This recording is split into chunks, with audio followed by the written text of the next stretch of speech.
Super Rugby is starting this weekend for people I'm sure they're aware, and you're starting against the Blues tomorrow. Started, yeah. I was looking at your record at Eden Park. Mixed enough? Yeah, it's... your record personally? When I used to play for Ireland? Yeah.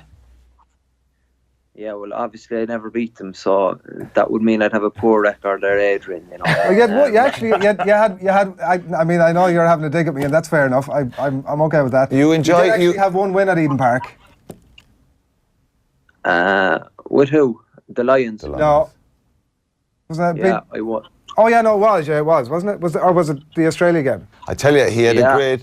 The Australia game? He had a very enjoyable time in 2002 there when I came on the field on the 58th minute in the second test against the All Blacks, and he just came off the field and got replaced for David Humphreys and had a big grumpy head in him as he usually had. But I went on the field and I landed back in the same seat 60 seconds later with him, and Jesus, it cheered you up no end, didn't it? It just made your whole night. You totally forgot about being withdrawn from the match yourself, and you thought this was the best entertainment ever. I was back in the bench with you. That was a good night for you, wasn't it? Oh, sometimes you have to laugh, don't you? Well, that was it, yeah. I couldn't laugh at the time. 2011 against Australia, Raj. Yeah, I know. No, it's a great surface. It's a great stadium, actually. So it's Super Rugby started tonight. Highlanders down to 14 men. I don't know, did you see the red card? No. Very another highly debatable decision, but obviously trying to make the game safe. You should have a look and see what you think. But red card and Highlanders down to 14, and they turned the game around and they beat the Chiefs in Hamilton. So one game on, and there's an Aussie game now on at the minute. So the Rebels are playing the Brumbies. So it's full on now. Yeah. Super Rugby. What's your week been like? You were obviously here last weekend, and then you're in transit, I presume, for most of the majority of it over there. What does your week involve? You've obviously been spoken about by some significant names in the game over the last number of years about your quality as a coach and what you're bringing to it. So tell us what that is. What my week was, or what my brief involves? Sorry. What your week was. So what's the... Oh, my week was, so yeah, I left Virgin Media on Sunday night, and I flew at 8 o'clock after the France-England game. I got to Christchurch at 1:45, got home at 2:15, shower, got up to the club for 3 o'clock. Tuesday afternoon is kind of individual development opportunity for the boys in the club, so people kind of look at, they have a 3-hour period where they have an opportunity to progress an interest outside the game. So some people would do, a course with police officers. Some people would do maybe financial management exams. Other people might see sports psychologists. So it's very varied, very individualised. That's what they do Tuesday afternoon. Wednesday it's kind of an individual skills day. So the hookers would throw, the nines would do a bit of passing and box kicks. Whoever wants to kick, there's an optional kicking session. I joined in on that, and I was rusty. Very disappointed with my kick quality Wednesday afternoon, and then Thursday is full on. It's a big day. It's in our time, when Quinny and myself stayed, the Tuesday was probably the big session, but Thursday is the big kind of, so in the morning is clarity and kind of walk clarity, and then Thursday afternoon is full on. And are you working on game plan, Ronan, sorry to cut across you, are you working on game plan then over the course of that, or how does your brief this week fit in then to the sort of overall scheme of things for the game plan for tomorrow? Yeah, good question. Yeah, so basically I would be just getting running lines or thoughts or positional shape on first phase attack. So every time we have a line out or a scrum, what are we hoping to achieve and why are we hoping to do it, and what does that look like for the backs? I wouldn't be in control of the forwards running lines. I'd be in control of everything about the backs basically. So where does that intersect between whatever the work the forwards coach is doing to get clean ball off a line out, for example, use that? For example, we would kind of start with units. So units clarity would be the forwards doing their stuff, the backs doing their detail, and then when we come together as a team, the attack coach would kind of take what we did in backs units and forwards units and put that together. Right. And I presume you were, because I know you mentioned last week about when you were in with the lads, you were talking about the quality of that Blues team. They've not had the easiest of, a few years really. You'll take some heart, I'm sure, from the fact that Sonny Bill is on the bench, but a few decent players in that back line. Yeah, there is. You expect that, I think once you kind of get involved in coaching, I think you obviously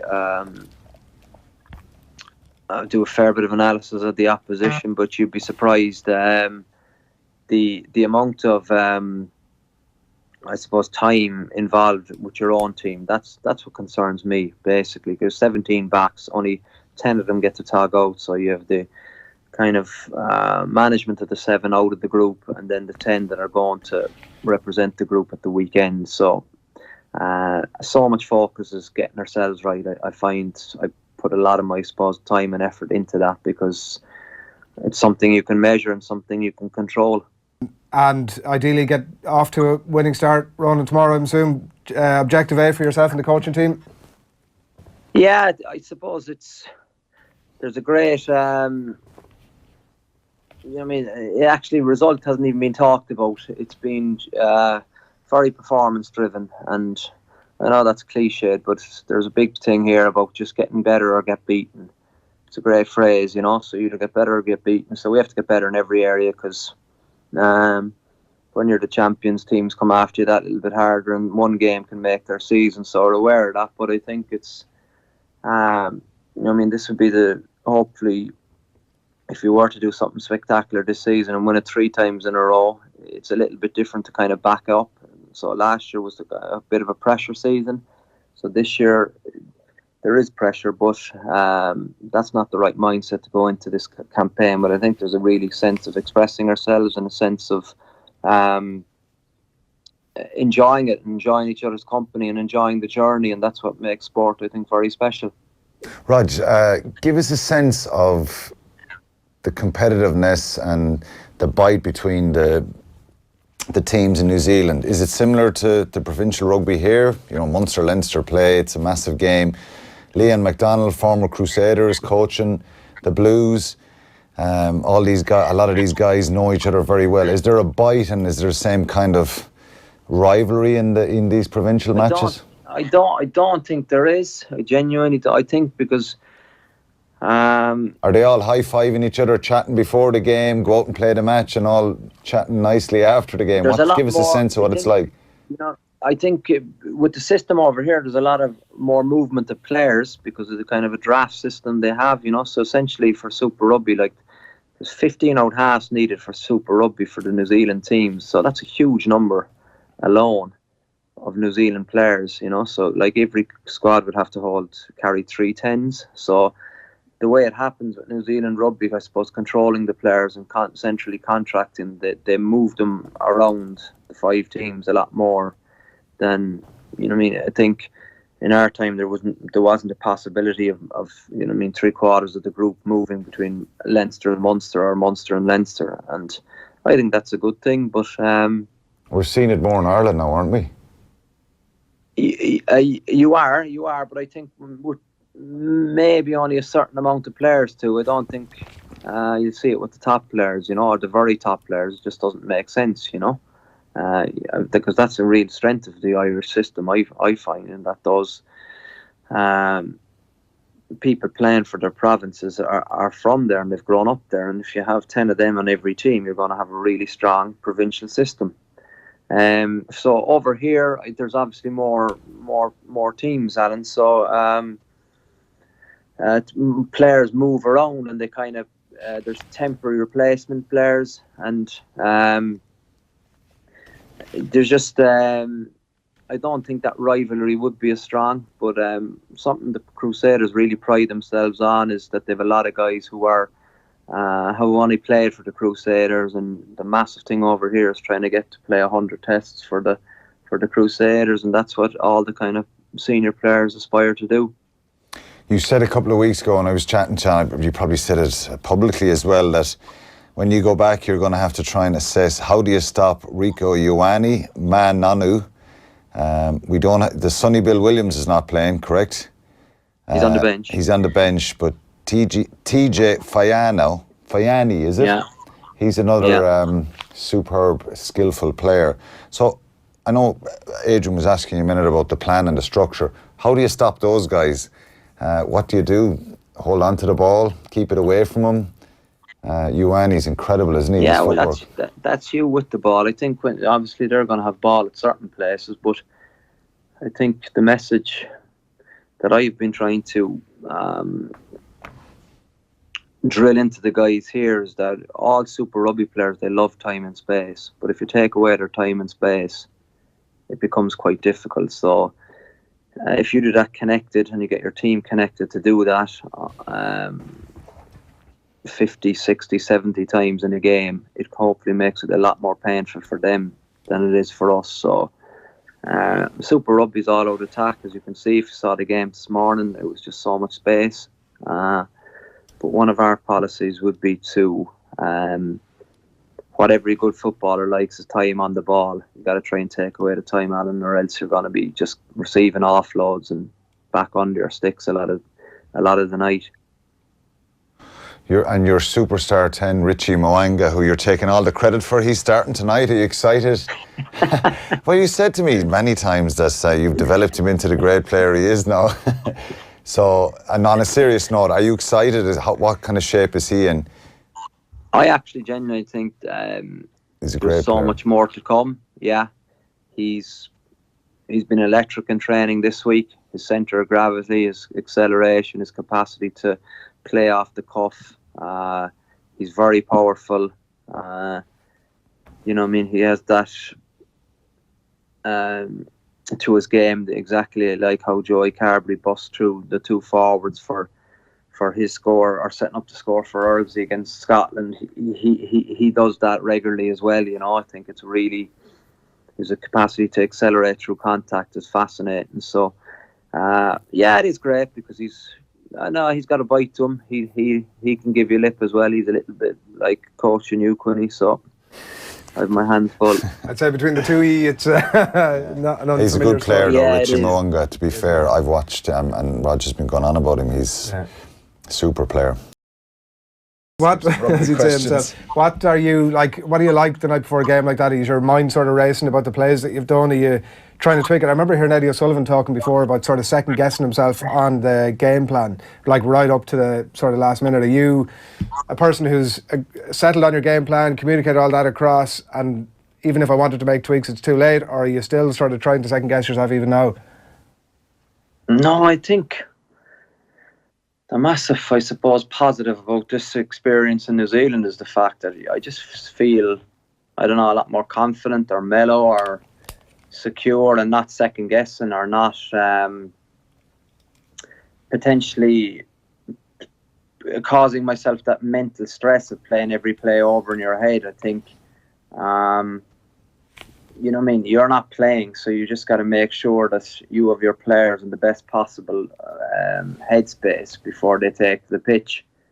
It's not about you feeling good. You have absolutely very little role by the time kickoff comes. So what are you beating yourself up over? I think that you got to trust your preparation. You got to trust that you've worked hard during the week, and then you got to just find that kind of inner contentment and energy for game day that rubs off in your players. Would you be stressed as a player? Was that something that you would have done? Yeah, I was way too stressed, much too stressed. Yeah, I didn't enjoy it really. I enjoyed the winning dressing room. I enjoyed the sense of accomplishment, but I never really enjoyed the build up. I found it too overcoming, and I just it's important, I think, that you just draw a line in the sand. And now, there's a lot of good men that have gone, that have left, that haven't the chance for us to analyse the game inside out and enjoy these special moments. So I'm very different in that regard now. It's not it's not what can go wrong, it's what can go right. Rod, it's the last question I'll ask you, just about the game. Do you feel an added pressure being the champions? Because I was talking about Dundalk this morning, the SSE Electricity League is back on, they're champions, and we were talking about the intrigue of how do teams cope when they've won something and how do they bounce back and win it again. So for you guys, you're the Super Rugby champions, you're away in the first game. Is there added pressure, and what's that mentality like with Scott Robertson and the team? You don't have all your All Blacks back yet. Do you kind of expect to go and win? This word expectation. I think last year, as I said, I think when you were trying to back it up and win back-to-back titles, there was probably a bit of pressure, but the mindset is very different here. It's very, I suppose, matter of fact, and just get better. Simple as that. And what does that look like? It looks like kind of every guy nailing their detail and every guy bringing something that the team benefits. So it's always what's best for the team. And you just got to park your ego before you come to the dressing room, and then let rip when you get to the training pitch. We have a lot of fun too, though. There's massive emphasis on fun in the Crusaders. And I think that rubs off. I think people enjoy playing for the guy next to them, and you got to work that too, though. There's the coach ringing to tell you to get yourself to bed. Yeah, well, sorry. I think the coach deserves a mention. You know, I haven't come across a coach like Razor. He's very, very different.